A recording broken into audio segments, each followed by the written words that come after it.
Hi. Oh, hello. Just soak in the lights. Yes, just soaking in the lights. Like, I can't see you. So. Congratulations, you did it. Yes, I'm here. We're at the finish line, guys. We made it. It's been a 4-year marathon, but we're here. I always have a great time when I come to the 92Y. So many icons pass through here, and now we get to celebrate you, my dear friend, Joanne Molinaro. Sorry, it's a stupid inside joke from earlier. But I kind of wanted to just start with a simple thing. We're in New York City. What's your relationship to New York? What a wonderful, wonderful question. I love New York. I consider myself a writer before anything else, even before a lawyer. And I think that New York is the best city to write in. If I get around to writing the next great American novel, I'll probably end up moving here and writing it here. But if I had to describe New York, it's like that perennial love affair that doesn't die. It's the one that got away, or it's the one that you think of when you're 80 years old and you're like, oh, I remember the way he smelled, or the pair of jeans he wore, or the T-shirt he liked to wear. That's New York to me, and I have that feeling every single time I set foot in this wonderful city. There's something very grounding and beautiful about how honest this city is, and it inspires me to be honest as well. I will say the first time I came here, I was a baby lawyer, and I was with a partner, and we were going to an Indian restaurant. He's vegan. We were going to an Indian restaurant, and we were on their way there, and some person walked out of a door and threw up all over my feet. And the partner's like, welcome to New York. So that is also part of the beauty of New York to me. That's about right. Oh, that's really lovely to hear. That you described, our city so well. Yeah. Thank you. I love New York. In every way. So welcome to New York. Thank you. We've been waiting for you. Welcome to New York. What's really funny? The question I have here next is so intense that I think I'm gonna. I feel like I want to go to something lighter, but I don't know. I think this is a good place to start. Actually, you and I share a lot of similar experiences, and I think we're sitting here now as cookbook authors, and it was because of some big failures, I think. And I kind of just wanted to ask you, what's your biggest failure? Ooh, my biggest failure was my first marriage. That was my biggest failure, and also my biggest success. You fail forward, right? I know that sounds silly and hackneyed, but in that situation, it was technically a failure because marriages are supposed to last for life by definition, and mine certainly did not. But in many ways, it prompted all of the successes that I currently have. I think a lot of people like to focus on my career pivot because it's a safer topic, but my career pivot would not have happened without that massive life pivot where I believed I deserved something better. And just because you deserve something doesn't mean it just happens to you. That was what I learned. I was like, you can deserve something, but still be required to fight for it. And I deserved a happiness that I didn't think I had in that first marriage. And so I had to fight for that. And part of it was acknowledging that this marriage that I had worked so freaking hard on. I had sacrificed literally everything in my life to perfect this marriage. It was a failure. And I had to just relinquish this idea in my head that I can't fail, I never fail, I need to make this work. And I realized it wasn't gonna work. And I wasn't gonna sacrifice my joy to make it work. So true. Nice. Don't you love the way she talks? I guess that's why we're all here. Joanne and I actually send each other these really long voice notes, and it's how I've gotten to know you pretty well, which says something about our digital age. But I think the main thing I wanted to say is, this is your voice in your videos, and you're always asking, you're always giving advice, and I always feel really lucky that I get to hear it personally. So I kind of that was not leading to any question. It's okay. But I just wanted to set the tone and let you know that we are friends. We are. And we know things. We do. He does know the things. Okay, I wanted to ask you, what's your relationship to your editor? So we love talking about writing, and I know how much you love writing, and it's like one of your big joys. I think it's fun to credit the editor, but also to talk about the process. And I want to know what your relationship is like, because every editor-writer relationship is different, but it's the key one for a beautiful book like this. Well, anyone who wants a peek into that can read the acknowledgement section. It's like 25% Lucia, my editor. She's mentioned frequently in my newsletter, if you're a part of the newsletter fam. And the reason for that is, although she is, I found out, the same age as me, I frequently look up to her as either an older sister or even like my mom. She has very intense mom energy, which I really, really love. But, I'll share this one note that I received from a follower on Instagram, and I'll try not to cry. She sent it to me a couple of days ago, and it was out of the blue, and, it always starts, I don't know if you'll see this, but I wanted to send it to you anyway. I live in a very rural area, and I went to the library to check out your book. And I wanted you to know that it's covered in stains, that the binding is falling apart, that it's been taped together multiple times, that it's very, very old and worn, and so many people have used it in this part of the world that no one would even know the word gochujang even existed before your book came. And I sent it, the first person I sent it to was my editor, because she is a white woman, but she is very instrumental in making gochujang a word that is now recognizable in this rural part of Ohio. And that is the kind of faith that she had in me when virtually nobody else did. She was the one who recognized, oh, I think there's something here with the Korean vegan, when nobody else would take a chance on me. So that is the kind of relationship I have with my editor. She's a role model. She is an inspiration. She is my advocate. And she's also just a really great lady. We talk about mascara together, so. Love that.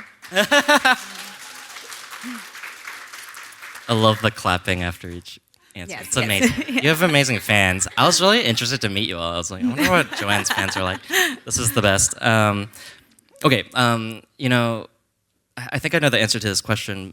You and I cook and we write, and it's a privilege to get to do this for work. I kind of wanted to ask you, which is your favorite and why? Cooking and writing. Okay, that's so hard. Cooking is easier for me than writing, but I think writing is more rewarding to me in the end. So I would say, like, when I'm super stressed out, I'm not going to write. Writing actually stresses me out most of the time because I'm very hard on myself and I feel like, oh, this writing isn't good enough. So I'm always critiquing myself. But when I write something especially good, then it's like, oh, I feel so great about myself. And I feel almost like the catharsis, that cleanse that you've had when you produce something on a page that you feel quite proud of. I feel that to a lesser degree when I make like a good jjajangmyeon, or like when I come up with a really good recipe, or every single time I make my banana bread, I'm like, frick, this is so good. So I do feel that, but to a lesser degree, because it doesn't cost as much to make a good banana bread as it does to craft the perfect paragraph. So I would say, like, if I were on a desert island and I had to choose between banana bread and writing, I'd probably end up by a small margin choosing writing. Ooh, wow, that's The desert island hypothetical is basically my life. It really makes you think about what you care about. Mm-hmm. I feel like I would choose the baking. Yeah, I know. Well, it will feed you. It'll feed you. You'll probably live longer. Because writing sucks. It's really hard. It can be very hard, but the reward. The reward is so big. It's so good. It's so true. Mm-hmm. Yeah. Well, okay. I wanted to talk about baking. So you guys are gonna love this book. It's so playful and fun, and it's fun to see an author go from debut author to like the second one, and the second one's always like much amped up, and the baking section is really exciting, and the desserts at the end. I kind of when I started asking this question, I was thinking that you and I are closeted bakers. We sort of apologize for our baking. I don't know if you agree with that, but Yes. yeah, right. But we both love it, I think, secretly, and we don't. For me personally, I don't want to say that I don't want to call myself a baker. I don't want to say that I love baking too much because I actually have friends who are so good at it and talented. I guess my question to you is like, what do you love most about baking, and what's your relationship to it? I love baking. I love the British Bake Off. Many of the recipes in this book were inspired by my obsession with that show. I think baking, I'll back up here. When I was a fully practicing attorney, I was so stressed out all the time, and there was almost nothing that could take me out of, in the back of my head, I have emails, I have, a calendar, I have billable hours and all that. The only thing that could take my mind off of it was golf, like randomly. And it wasn't really golf, it was just the place where you go to hit the balls, the driving range. I didn't actually want to play the game. I just wanted to hit balls. And sometimes I would go for like 4 hours until my hand wouldn't move anymore, because it was the only thing that required so much focus that I couldn't think about work. And I find baking to have the same sort of immersive characteristic. If you do not pay attention to what you're doing, you can easily F things up. There's, a science to it, but the payoff is so much better than science, in my opinion. You get a beautiful loaf of brioche. I mean, hopefully some of you have gotten the brioche recipe from the pre-order portal. It's like literally my pride and joy. There's a wonderful strawberries and cream donut recipe in the book that I just made like a couple weeks ago, and I gave it to a friend who is a baker. Like, she's a serious one. She's like, Joanne, this is vegan? And I was so impressed with that. And so that requires a lot of focus and concentration and attention to detail. And to me, when all of that comes together to create something beautiful, I mean, when you look at that donut, it's fluffy, it's light, it's got that nice little sugar, and then it's got these glazed strawberries and fresh whipped cream, and you're like, I made that. And you were transported throughout that entire process. I really can't think of anything more wonderful. And I think that's my relationship to it. That's why I love it so much. But I agree with you. I am slightly apologetic about it, because I'm like, I'm not a real baker. Like, I'm not that nerdy about it, but I do enjoy it. And I think that my baking is good enough, for sure. It's pretty awesome. I heard the baker Natasha Pikowitz say on Instagram that baking is like having a homework assignment whose answers you already have. Oh yeah, because You're there's a trying predictability to back it, into it. There's comfort there Mm-hmm. in that. But I also am interested. Everyone says baking's a science, but I'm really interested in the art of baking, and I think you enjoy the artistic side of kind of coming up with not just the vegan version, like how do I veganize this thing that everyone loves, this buttery, eggy bread.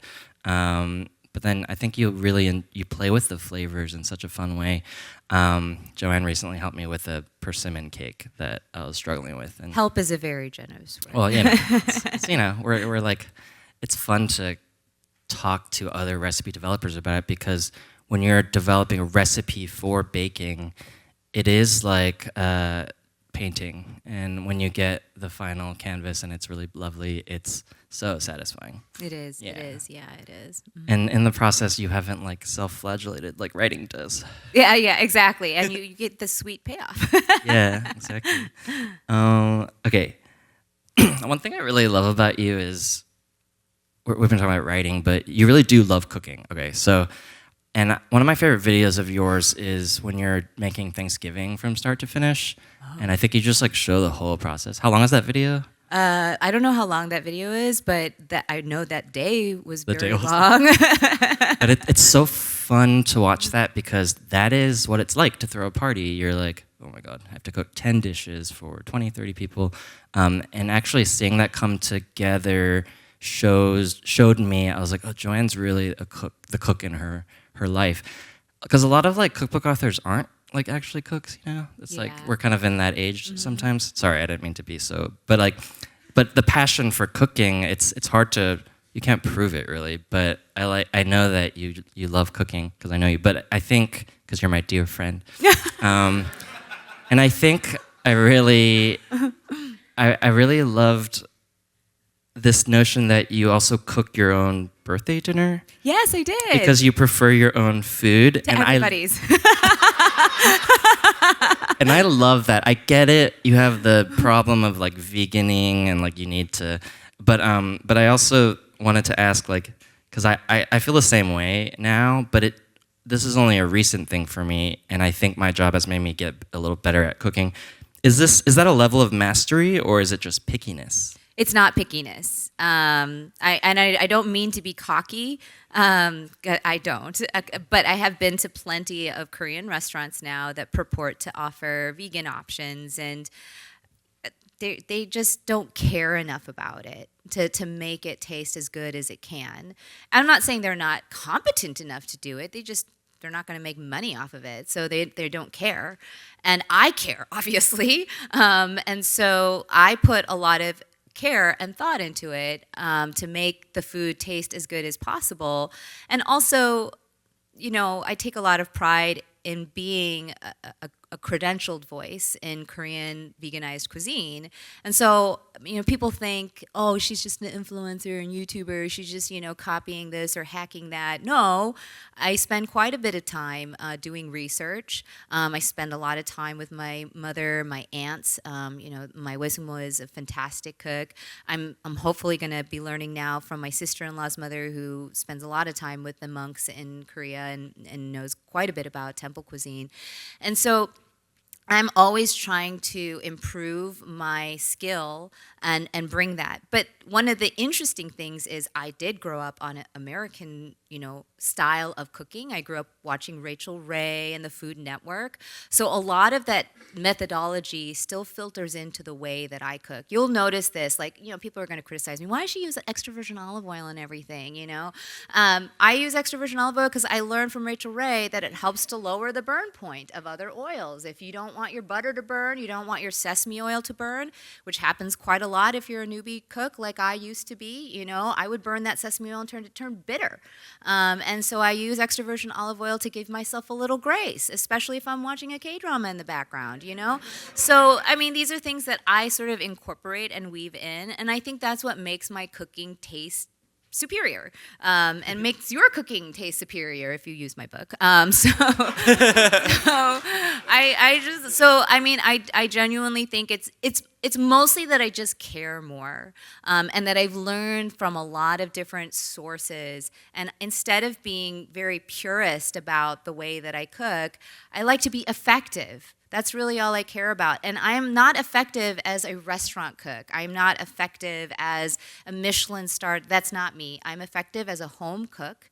And I think that's why so many people like my recipes, because most of them are home cooks too. And they know that I'm not trying to cook for a restaurant, and neither are you. And so these are kind of the tools that I give people. Let's make the best food you can in your own kitchen. And let's be clear here. You care about cooking because you love eating. I do love eating. I will say that. I love so many foods. I love watching you eat. When I've had a meal with you, I'm like, oh, she really loves food. I try everything. I'm a very Korean eater. I like banchan. I like trying a little bit of everything, and I get so much joy from flavor. And you're right, Eric. I love cooking. It's interesting because I think some people, they create content or, they start a blog, and then a year in, they're like, I actually don't really like this anymore. I liked it in the beginning, and now I'm getting kind of burnt out. I have never gotten burnt out of cooking. Never. I just did, a 10-hour cooking marathon, none of which was filmed. I just did it because I wanted to do it, and I love doing it, and my friends are coming over, and I wanted to feed them something delicious. And I had a blast. I had some jazz on in the background and spent the whole 10 hours cooking. It's fantastic. I love cooking not for work. Yes. That's kind of what I did today. Yeah, it reminds you of why you do it for work. Yeah. Mm-hmm. And then annoyingly, if something tastes good, you end up using it as a recipe that's that you pitch. That's true. Whatever. It's a cycle. Okay, so your creativity and playfulness is so apparent in this book.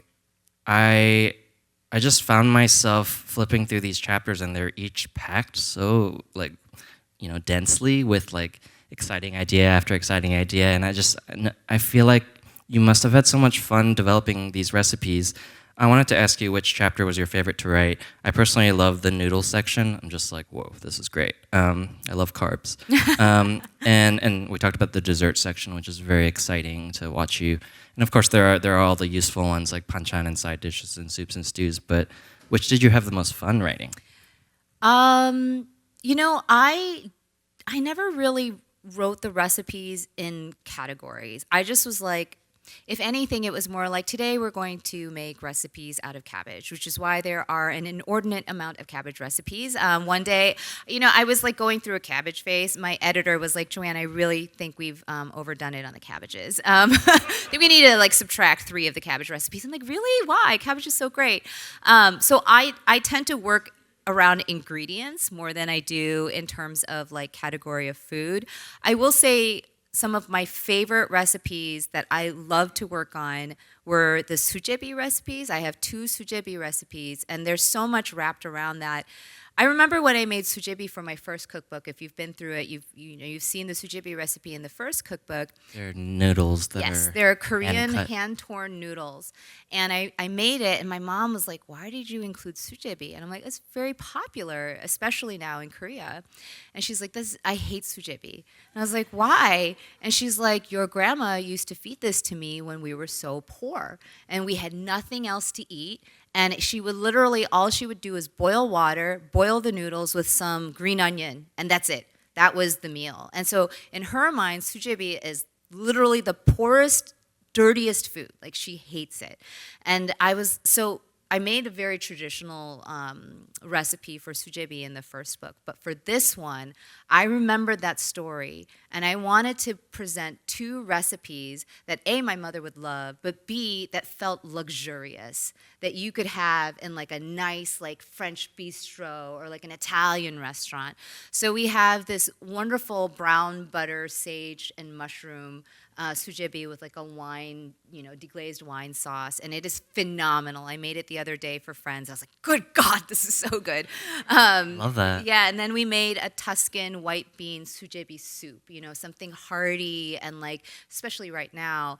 And I was so proud of those recipes because they really are like this, like, okay, let's like take everything that I know and then put it in this dish. Oh, I love that. I mean, I love that because the thing I like about sujebi is not really the broth; it's the The noodle chewiness itself. of the noodles. Yeah, I mean, it's flour and water kneaded together. Like that's, I mean, that's how a lot of noodles are made. But it's, but this requires no skill. It really requires very little. The only thing it does require is some hand muscle. Yeah, you got to knead, and you also got to pull the noodle and make it as thin as possible. So chewy and just you can't buy that. No, you can't. Yeah. Yeah. Okay. I have a. Let's get more serious. Oh dear. I have on page 166. Wow. I think your dad wrote you a letter that was really, really sweet, and I kind of. Sorry, I'm like flipping through. Do you know what? Oh, that's my mother's letter. Oh, that's your mother's letter. Sorry. Yeah. Okay. Mm-hmm. Oh, do you want to go here? Sure. Yeah. Do you want? I would love for you to. Do you want to set it up? I can set it up. Whenever. So yes, this is the chapter about a matter. Like my dad. My dad is a scholar. He's very, very smart. He went to Yonsei University, which is one of the best universities in Korea, and he was the first like real scholar of the family. And he takes scholarship very important. And so I learned how to read and write in Korean when I was 4 years old. And I had tutoring with my father pretty much every weekend until I was 14. And it was both math, which is why I did very well in math in school, but it was also the reason I learned how to speak, not speak, I mean, Korean was my first language, but certainly how to read and write, very badly, I should say, but certainly well enough to read like, basic Korean and write even in Korean.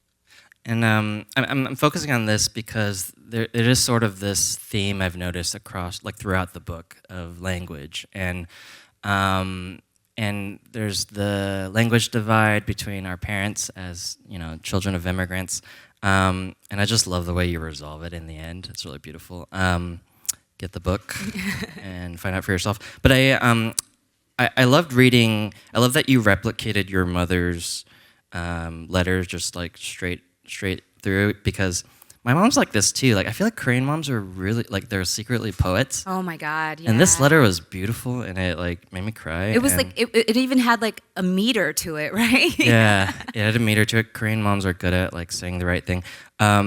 Maybe can I just like read it? Oh my God! You should read it. I can't read it. Are you kidding? This is after you broke up. So yes, Anthony dumped me a few months into sorry. our courtship. It's okay. We resumed our relationship and we have since married. But a few months after we started dating, he broke up with me, and it was the first time I'd ever been broken up with. So you guys have probably all been there. You like, what the heck is going on? I didn't realize my life was going to be this miserable every single day of my life. Like that's how I felt, and so I was very depressed. I was pretty much an emotional wreck. And you know, if you have kids, imagine watching your firstborn go through that. My mother had a very difficult time watching me go through that. It all turned out fine, but I'll turn out fine. I think giving your parents and your mother in this section the opportunity to be there for you in this way was so beautiful. Okay, I'm just gonna read this. Beloved Sunyoung? 선영. Sunyoung. Beloved Sunyoung. That's Joanne's Korean name. Yes. It's been hard, hasn't it? That's right. It's okay if you don't say anything. I've been hurting and struggling as much as my Sunyoung for the last few days. But because I was so frustrated that I could do nothing for you, I just kept praying to God. I prayed that God would allow your sadness to subside quickly so that you might get up and return to us. Thank you for returning to all of us.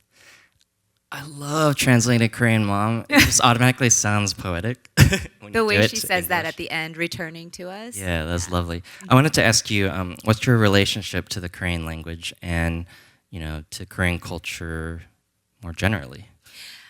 It's interesting because I learned Korean before I learned English, but now English is my primary language. I get to compare how I feel about words and how they impact me on a very intellectual and aware level. Korean is, I often say this, like when I'm talking to my husband, I'm like, there's no English translation for this word. I often say that to him, and he says that now to me. You know, he's learned Italian fluently, and he's like, well, it's hard to like find the, you know, one-to-one. But I think for me, because, you know, Korean was my first, I like feel it. Like I physically feel the words inside of me. So when I read my mother's words, which, and the point of this chapter is, I wouldn't have been able to read my mother's words if my father hadn't been so patient with me, because I hated tutoring. I literally would tell him to his face, I hate you, I hate tutoring, why are you making me do this? No other kids get, you know, because all of my friends were American. They didn't have to learn a second language on their Saturdays, but I did, you know? And so I hated him for making me do this, but my God, if I hadn't done that, I would not have been able to read my mother's letter to me when I was 35 years old. And that is a very special gift my father gave to me. And that letter that she wrote to me, especially that part at the end when she said, thank you for returning to us. I mean, like, this, I can't even explain it. The sounds of those words, it's like hitting my heart. It's like mallets on my heart, you know? And that is what my mother and my father gave to me through that language. So all this angst and frustration with language barrier and, you know, why don't I get to do the things that my white friends get to do? Why do I have to do this? I hate being different. I don't want to be othered. All of this, I wouldn't give it up for the world. I really, really wouldn't. It really is such a beautiful line. I'm gonna attempt it. 고마워. 다시 우리 모두의 곁으로 돌아와 줘서. Yeah, so the 곁에, Yeah. the 곁에 is such a beautiful word. 곁에 means, it can mean a lot of things, but 곁에 means like you came to our side. You came near us. It's like, it can mean just physically being near you, but it could also mean physically supporting you, physically loving you. It can mean so many different things. And my mother she's actually a published poet. So she, yeah, just, I buried the lead there. I know she is a published poet. So I learned how to write from my mother. That makes But sense. so she chose that word on purpose because she wanted to empower me. In the beginning, she says 힘들었지, which means very literally, it means your strength was taken from you. And so, what she is saying in this note is, I want you to know that you are strong and you will return. You will come back to us because you are strong. That is very much my mother. That is a very Korean mom energy that she imparted to me. Lovely. Well, speaking of parents, I was thinking about how filial piety kind of comes in a lot in our lives, and we love our parents so much, and you've dedicated so much of your books, I mean, all of it, all of the space, to both of your parents, both the last book and this one. And I like that you kind of make a lot of room in this book for your dad. My question here is kind of like a little silly, but like, why do you think, why do we care about our parents so much? Like, no offense, but like other cookbook authors, they're not like doing these incredible love letters to their parents. Like, we're really good children. So Some of us are, yes, yes. I don't know. I kind of want to hear you talk about that part of it. It's like, Well, I think, when I was a really little girl, I had a dream. And I dreamt that our house was being attacked. Some intruder had entered our home. And I think, I was very small. And I remember in my dream, I ran to my father. And my father picked me up and he put me on his shoulders. And he was carrying me because I guess in my dream, I felt if I'm on my father's shoulders, then the thing that has intruded our house can't touch me and can't grab me. But the other thought that I had, even at that young age, was my father is not strong enough to carry me. And eventually, I'm going to have to fight for my father. And I think many, many immigrant children have this feeling of protecting their parents very, very young. And I had that probably since I was like 6 years old, is I felt my father is, I don't want to use the word handicap because that's not the correct word, but I felt like I have a tool that my father doesn't, and that is perfect English. And my dad didn't have that. And because of that, he was viewed in a very specific way by his colleagues at work, by the world outside. And I didn't have to grapple with that in the way that he did. And so I had that advantage. And as a result of that, I felt very, even at that young age, it's my job to protect my dad. Less so my mom, because my mom speaks perfect English, but I still felt that too. My mom also requires my protection. My grandma, my grandpa, all of them. And I think that's partly why we are so obsessed with our parents, because they're kind of like our children a little bit too, all of our lives.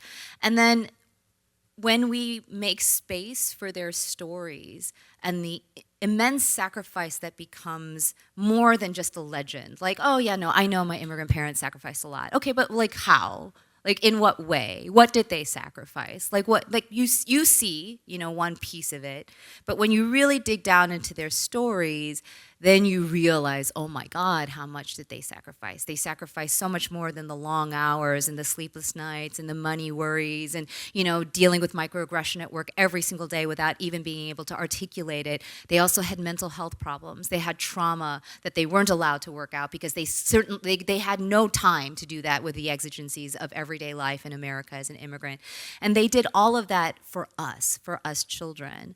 And so it manifests in different ways, but when you have a loving relationship with your parents, for me, it manifests in wanting to show them gratitude and also wanting to protect them. That feeling of protection is so overwhelming, especially nowadays. It's like I can't stop thinking about it. It's like all I think about is protecting my parents. And so this book is in part, an opening of their story, hopefully in order to arm them in a certain way. oh, love that.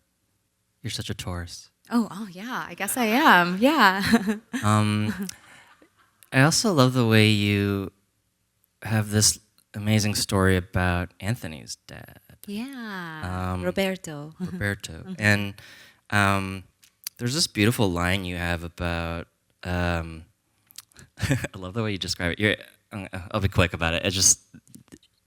You're at a psychic reading, Yes. and then, he kind of comes through and speaks to you. And I love the way you phrase it. You're like, he was first in line of all the ghosts who wanted to talk to me. Yes. Who was like second in line? It was my grandma. Oh, okay. Third?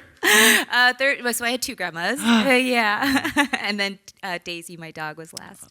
Wow. Okay. That was beautiful. We're gonna go to questions after this next question. Sorry. Okay. We're gonna go to audience questions after I read out this very political question. Okay. I was delighted to see many doenjang recipes in your book. There were so many doenjang recipes. Doenjang is a fermented soybean paste, and we are the presidents of the board of culinary diplomacy that's trying to get doenjang out there to be as popular as gochujang. I do this at every Korean talk I can. Just getting Google to like really, get the doenjang out there. It's this essential thing in our cuisine, clearly in your cuisine, in your book. What is it going to take to get doenjang to outrank gochujang in global popularity? Oh, well, they should try making my doenjang jjigae, first of all. That will help. You know Book what? One of the things that I love about the vegan community in particular is their complete willingness to try anything. They don't care. They don't care about smells. They don't care about how it looks. They are so open. And I think that's one of the reasons why, non-vegan cookbook authors who try to get people to try doenjang, they have a harder time. Whereas for me, I was so surprised. Doenjang jjigae is probably the second most popular recipe in my first cookbook. I had a woman over at my house. She's like, I have been through buckets and buckets of doenjang just because of your doenjang jjigae recipe. I make it every week, and it's been 4 years. And so, and I remember once a police officer from Georgia tagged me, and he's like, I've been making this woman's doenjang jjigae for years. He uses radishes instead of potatoes, which I'm not going to judge him. I'll try. But he really doesn't like potatoes, but he likes radishes, and he loves doenjang jjigae. And I think that, that's really all it takes is one gateway dish that becomes super popular, that everybody really loves and kind of rallies around, because it makes that ingredient less intimidating and becomes more beloved. And what I try to do with this book, and what I try to always do with my recipes, is I'm going to give you the thing that I know you're going to love, and then I'm going to challenge you to utilize that ingredient in something else. So we use the doenjang in a lot of different, we use it in pasta, we use it a lot in the salad dressings, because I think it has that sort of cheesy sort of flavor, that umami, which is great for salad dressings. And I think once you do that, then it can become as prevalent as gochujang. Well, maybe, we should do a peanut butter doenjang cookie. I really think we should do that. That's a good idea. Yeah. Mm-hmm. Doenjang thanks you. And I personally think you just have to change the shape of the bottle, like the jar. Really? I like the ongis. Oh, sorry. I meant more like when you buy it in the store instead of a tub. Oh, someone needs tub? to invent like a sexy... like a really cute packaging. I like Trojan horsing Korean ingredients into people's kitchens. That's so true. Yeah. Mm-hmm. Okay. Thank you all for the questions. These are lovely. What is your advice for navigating career transitions and building confidence while going through the transition? Oh, that's a great question. I would say I'm going to try and keep it to 3, because I think 3 is a good, memorable number. Number 1, and I know it's the unsexy answer, but to me, I think you do need to be financially mindful. When I did a TikTok that went super viral in 2021 when I left my lawyer job, and everyone was super, supportive, and I was like, I'm leaving my lawyer job, and you see the elevators closing on my law firm, and I'm like holding a coffee and I'm now a creator, right? And somebody actually TikToked it. I can't remember how they stitched it, and she was like, I'm really happy for her, but this is somewhat irresponsible, because she doesn't talk about some of the, harder aspects of making this transition. She doesn't talk about her finances, the planning that she did. And, I was kind of like annoyed, because I was like, oh, how am I supposed to fit that in 60 seconds, But I took that to heart. I was like, You know what? If I talk about this again at like an interview, like I'm not going to not mention it. I had a year's worth of living expenses set aside, you know? I had multiple spreadsheets of projected income. I knew my monthly budget like the back of my hand, you know? I knew all of those things, and I also became very prepared to live at a salary that was a fraction of what I had grown used to. So these are things that I think are very important, number one. Number two, and it does give you confidence. And the reason it gives you confidence is because what people don't tell you about dream chasing is if you want your dreams to come true, you need to keep that dream afloat for as long as possible. We're not talking about 6 months or a year. We're talking about 5 years to 10 years. And if you want that to happen, then why not give yourself a runway? Airplanes don't get off unless they have a long runway. And part of building that is your financial planning. So I would say that's number one. Number two is do not put so much freaking pressure on yourself. I started out as a hobbyist only. I had a full-time job, which I know a lot of you guys have. And instead of saying, by next year, I'm going to quit and I'm going to make the Korean vegan my full-time career, I said, no, I'm just going to keep doing it when I have fun. I'm going to keep doing it when I have time. I'll see where it goes. I did that from 2016 all the way through 2021. It was just a hobby. I didn't make money off of it. You can ask my accountant. I didn't make any money off of it until 2022. And I think that lack of pressure on myself allowed me to fall in love with this, but also to let me know, what am I good at here? What am I not good at? What are my strengths? What do I have the right to be confident in? And what is truly a pipe dream that I should perhaps de-invest in, right? And then I would say the third thing that you have to keep reminding yourself is your dreams can change. The shape of them, the goals within them, how they look, or the milestones. But what doesn't change is your worth. You deserve to have a dream, and you deserve the opportunity to chase them. That is a constant. So that is what I always kept telling myself. Again, with the divorce story, that was the big lesson I learned from that divorce is I deserve more. I deserve more, but I need to fight for it. And sometimes it becomes so easy to trick yourself into believing, this is good enough. This is fine. This 70%, I guess that's all I deserve. And that lie is what keeps you feeling comfortable and safe, but it's still a lie. So that would be the 3 pieces of advice I'd give for making that transition with confidence. You got it for free. Yeah. I like this question. I wanted to know this too. How do you get motivated to do social media and make videos? Because I feel like your videos are probably... I notice your artistic expression in them. I want to know if you enjoy doing that, and does it take the joy out of cooking at all? Also, you are a great inspiration, and I love your stories. Smiley face, heart, Grace. Thank you. Thank you, Grace. That's adorable. So I would say there are a couple of things that keep me from burning out, I should say. Number one, I build in time when I am not working, when I am cooking for me, cooking for my family or for my loved ones, and there isn't a camera in sight. Anthony can attest to this. I will say, today I'm not going to film. I'm just going to cook. And that always reminds me how much I love doing it. So I think that's really important.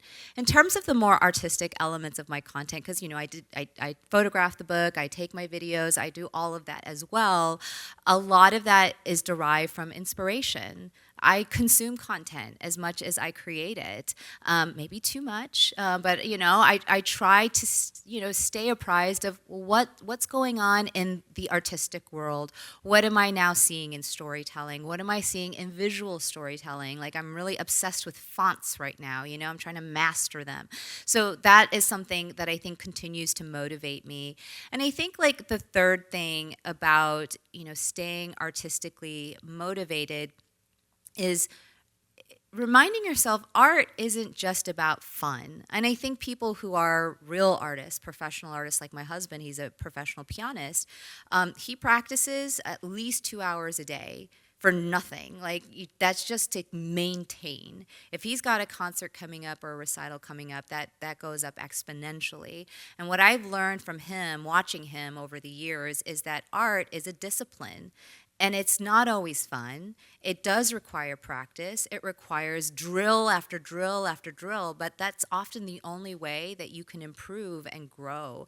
And so there are times where I'm like, I don't want to do this. I don't want to post on social media. I don't want to make this video.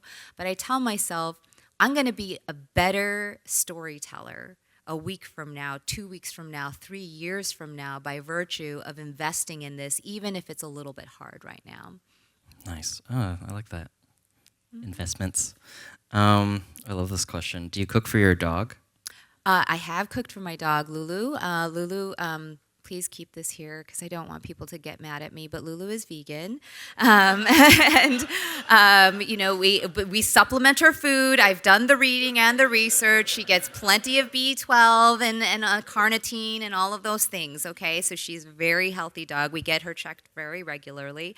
But we do cook her food sometimes. Sometimes we also use, vegan food that we purchase. But yeah, I mean, she's a happy eater. She's very food motivated. There's very little she won't eat, although she refused to eat celery the other day. So very few things she won't eat. Mm-hmm. That makes me think of the celery chicken in your book. The celery soup. So interesting. I can't wait to try that. Oh my gosh, it is so good. I highly recommend it. It's very easy. I've been telling everyone who's like, what's the first recipe? I'm like, celery soup, man. It is so good, especially if you like spicy food. Cool. Oh, I love that. I love when celery is a star. Oh, it is the unmitigated star in that recipe. Yeah. I love that. Okay. Have you seen any interest or growing interest in veganism / your book in Korea? Actually, yes. As a matter of fact, my first book was translated into Korean, and it's being sold in Korean bookstores all over Korea, which is amazing. Yeah, I know. That's like really weird. It's like very unusual because I think the Korean consumer, they're not very interested in Korean books in the United States. So the fact that it was translated into Korean, I think speaks more to the fact that veganism is growing in popularity exponentially in Korea, far more so than we're now seeing in the United States. So I think that speaks to that. We were in Korea last year, and the amount of vegan options, vegan foods, the interest in plant-based cuisine had stepped up dramatically since 2019, which is when we had been there before. So I certainly see that. And now we're also seeing some incredible innovation coming out of Korea in terms of, meat alternatives. If you guys follow me, then you know that Nasoya's plant-spired is one of my favorite meat alternatives. It tastes just like kalbi. My parents eat it. They love it. They're like, oh, yeah, bring out the kalbi, every time they come over. So it's fantastic. But yeah, so I think it's really amazing. I don't know where it's headed. I'm a little concerned just because we've seen sort of, the peak here and now, a decline in veganism here in the United States. And my hope that Korea doesn't follow in that. My hope is that Korea actually becomes sort of a trailblazer in that with the amount of technology coming out of there in food. So we'll see. Koreans love being healthy. They do. They love being healthy. And they're also very concerned about the environment and climate change. Yeah. What is your absolute favorite food, and what is your husband's favorite food you can cook? Okay, so I really love jjajangmyeon. I was just complaining about how it's hard for me to find vegan jjajangmyeon. So I often just have to make my own jjajangmyeon. And you and I have talked about this. My biggest gripe with making jjajangmyeon is the noodle. I'm on forever hunt to find very chewy Chinese noodle that you can only get, I feel like, at a Korean Chinese restaurant. I can't find it at H Mart. All the things that say jjajangmyeon on it, that's not it. That's udon or kalguksu, which is not the same thing, and I don't like it. So that's the only problem I have with making my own. I love my jjajang gravy. It's fantastic. Anthony's favorite food is bread. He can eat literally he eats a lot of bread. I could make a whole focaccia for him, and he could probably eat it by himself with pasta on the side, by the way. So he's a carboholic, but he's also an athlete and a marathon runner, and, it goes to all the right places. Mm-hmm. Nice. This is a question I wanted to ask earlier. Does Anthony like being kind of in the center of a lot of your stories? Because my partner hates it. Okay, so Anthony's also a performer, and he's used to, exhibiting his talent in the public sphere quite a bit longer than I certainly have. He's been concertizing since he was young. So I think that he's used to having the attention. That's not new to him. He's also quite a bit more extroverted than I am. He's, often the one cajoling me to like go to social events and open up a little bit more. But I also think that Anthony and I have a pretty good understanding of respect and boundaries of what is off limits and what is available for public consumption. I think at the end of the day, Anthony understands my mission, which is to be an ambassador for compassion in every single way.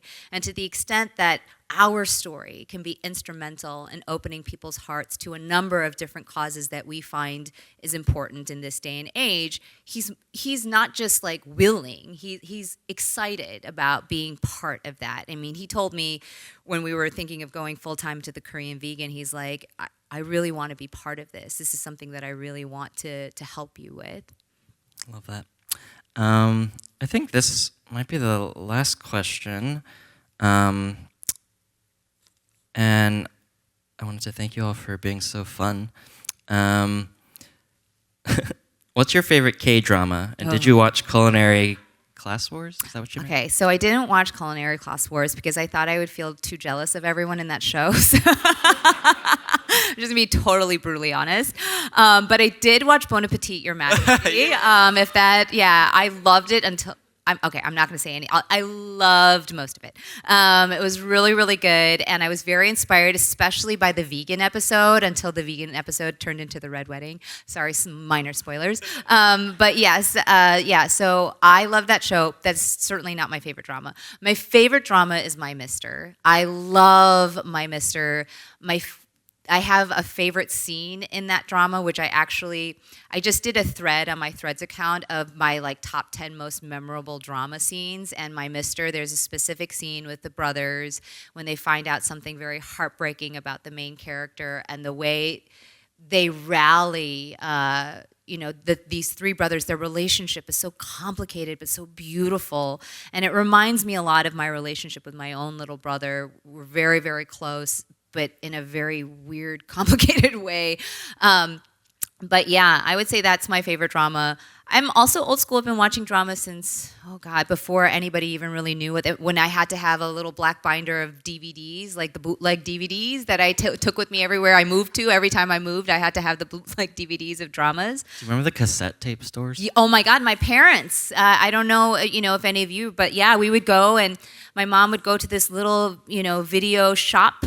And then one time I wandered around in the back and it was just a wall of VCRs, just bootlegging all of the dramas. Yeah, it was like, this doesn't look legal. It was a whole economy. Yeah. You guys heard of a VHS? Yes, we had beta and VHS at that time, but yeah, and my dad would participate because any drama he particularly liked, he would then bootleg for our house so that we could keep watching it forever. We had a whole collection of all sorts of bootlegged videos. Sorry, I think the statute of limitations has run out, but still, yeah, we've been watching dramas in our house forever. It was like a link to the motherland. It was, I think, for my parents, and it was a little bit. It was just like Korean school. It was like another little aspect of our childhood that's very normalized for us, but I think in retrospect it might have been a little bit weird, but there was always a Korean drama going on in the background.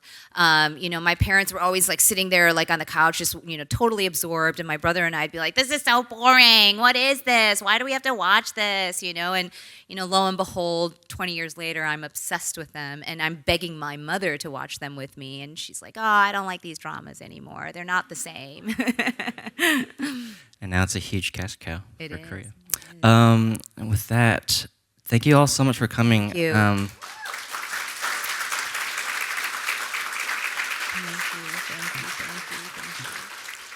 you. And you guys can ask more questions at the signing line. Joanne will be signing books. Signing all your books. And we'll be in the gallery. Oh, right here? Oh, right here. Right here. Just there. Very easy. Thank you. Thank you, everyone. Thank you so